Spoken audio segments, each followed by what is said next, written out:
ക്യാപ്ഷനൊക്കെ ആയിട്ട് വാഴ 2 കാണാൻ പോയ കുറച്ച് പെൺകുട്ടികളെ കുറിച്ചുള്ള ഒരു വീഡിയോ കണ്ടു.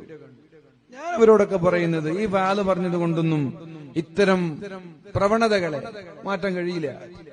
സ്വന്തം വീട്ടിൽ ദുപ്പറിഞ്ഞ പ്രശ്നമാണ് എന്ന് തോന്നുന്ന ഒരു പെൺകുട്ടിയും അവർ ചെയ്യുന്ന ഒരു തെറ്റുകളെ പരസ്യമാക്കാൻ ധൈര്യം കാണിക്കില്ല. പഠിച്ചോൻ എന്തായാലും പേടിയില്ല, അത് പോട്ടെ, പഠിച്ചോനെ പേടി പോട്ടെ. സ്വന്തം വീട്ടിൽ ഉപ്പ് ഇതറിഞ്ഞാൽ, എന്റെ ഉമ്മ അറിഞ്ഞാൽ, എനിക്ക് ഉമ്മ എന്റെ ഉപ്പാനെ പേടിയാണ്, അവരറിഞ്ഞത് മോശമാണ്, അവർ ഞാൻ എങ്ങനെ ഫേസ് ചെയ്യും, അവർ ചീത്ത പറയും എന്ന പേടി മക്കൾക്കുണ്ടെങ്കിൽ ആ മക്കള് സിനിമാ തിയേറ്ററിൽ പോകുന്ന റീലുകൾ ഉണ്ടാക്കിയിട്ട് സോഷ്യൽ മീഡിയയിൽ അപ്ലോഡ് ചെയ്യോ? എന്നിട്ട് നിങ്ങൾ ഏത് ഉസ്താദന്മാരെ കുറ്റം പറയാം? ഏത് ഉസ്താദന്മാരോട് നിങ്ങൾ വാല് പറയാൻ പറയുന്നത്? എനിക്കിത് കുറെ ആളുകൾ അയച്ചെന്നിട്ടുണ്ട് വാല് പറയണം. നമ്മൾ എന്തിനാ വാല് പറയുന്നത്? സ്വന്തം മാതാപിതാക്കൾക്ക് അത് പ്രശ്നമില്ലെങ്കിൽ മക്കള് സിനിമാ തിയേറ്ററിൽ പോകുന്നതും കാമുകന്മാരുടെ കൂടെ ലിവിങ് ടുഗദറിലൂടെ ജീവിക്കുന്നതൊന്നും മാതാവിനും പിതാവിനും പ്രശ്നമില്ലെങ്കിൽ പിന്നെ നമ്മൾ വാല് പറഞ്ഞതുകൊണ്ട് എങ്ങനെയാ മാറ്റമുണ്ടാവുക?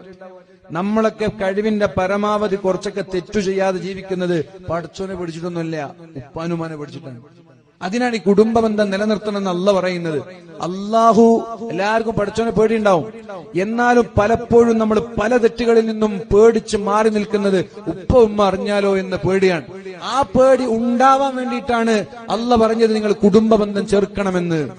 സിലത്തുർ റഹീം, കുടുംബ ബന്ധം ചേർക്കണം. കുടുംബ ബന്ധം ചേർത്തവർ